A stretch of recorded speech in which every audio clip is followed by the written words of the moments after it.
Hello. Today we'll be reviewing the game Halo 5 Guardians. This was made by Microsoft Studios and 343 Industries. The Halo franchise has been around for many years. It has produced many video games, books, short films, and skits, all from its developers and the community that enjoys their content.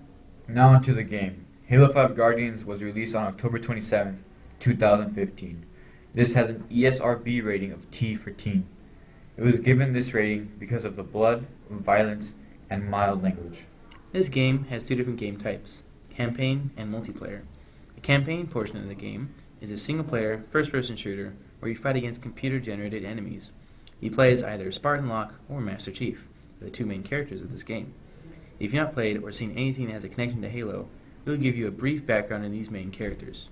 Spartan Locke appears first in this game as a Spartan or a genetically modified super soldier. He was brought into this game to aid in the fight against the enemy. The other main character is the one and only Master Chief. He too is also a Spartan. He has been the face of the Halo franchise since the very beginning. He was one of the first people to come out of the Spartan program.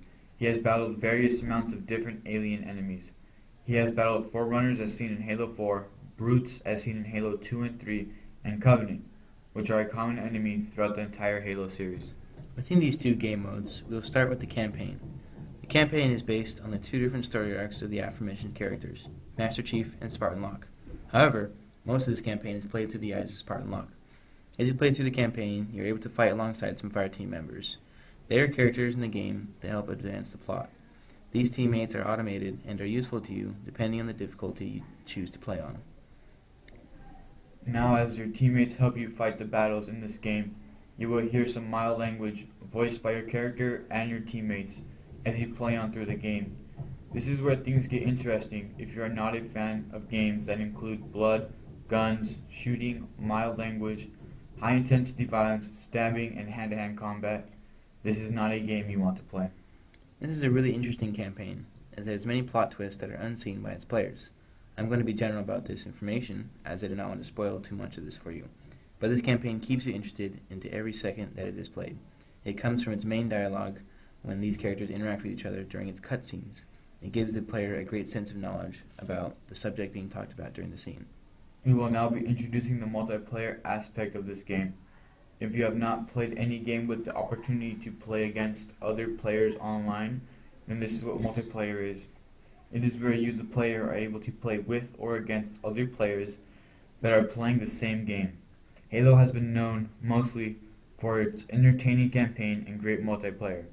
Its multiplayer has been with Halo since it was first made, Halo Combat Evolved. This multiplayer comes with different game modes. Its three main focused multiplayer games are Arena, which is where the community sends in its game ideas, and the developer chooses which one it likes and turns it into a community game that is made for everyone to play. The next one is its standard game modes, like Slayer, which is a team battle between 6 to 12 players on one map, and whichever team gets the highest score, which is 25, wins the match.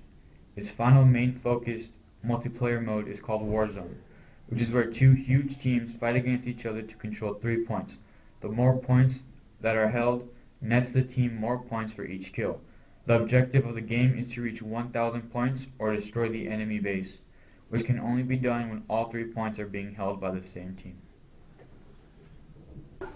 All these seem fun, but when it comes to multiplayer and kids, there is a friction between the game's older demographic and the younger ones.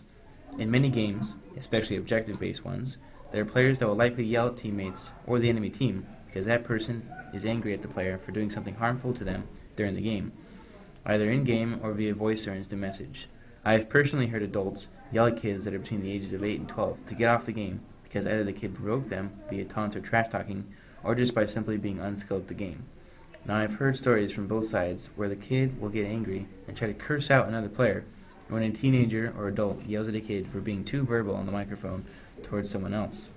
I would suggest that if you want your child to be safe from these verbally abusive players online, you should either not buy your child a microphone to talk to other players, or be there with your child to monitor what they're saying to the other people playing the game to help control the rage and frustration of words that can be said by either party involved. Just be aware of what your child is being exposed to when it comes to interacting with other gamers online. We want to end our overview of the game with a small piece On the morals of this game, Halo 5 was made so you can be in the hero's shoes. There is no doubt anywhere in the campaign if you are doing good or wrong. Your character will always choose good. Another question that remains is that why did all the other first-person Halo games receive a rating of mature, and this one only received a rating of teen?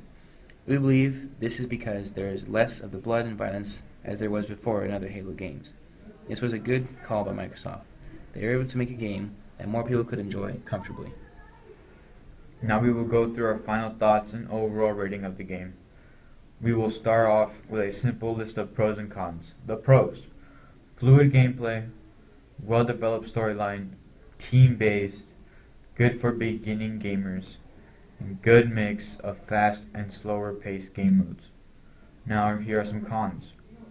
AI teammates can be difficult to work with. Some online matches can last from 15 to 20 minutes or longer, and team balancing can be an issue at sometimes. We finally came to the conclusion of rating this game. Our rating was a 9 out of 10, mainly for its hero-centered storyline, its entertaining gameplay, and its intriguing story arcs. We also believe that this game would be okay for your kids to play as long as you pay attention to their online experiences. This is all we have for this game. Thanks for joining us, and be sure to check out our other reviews and the articles we have put in the description.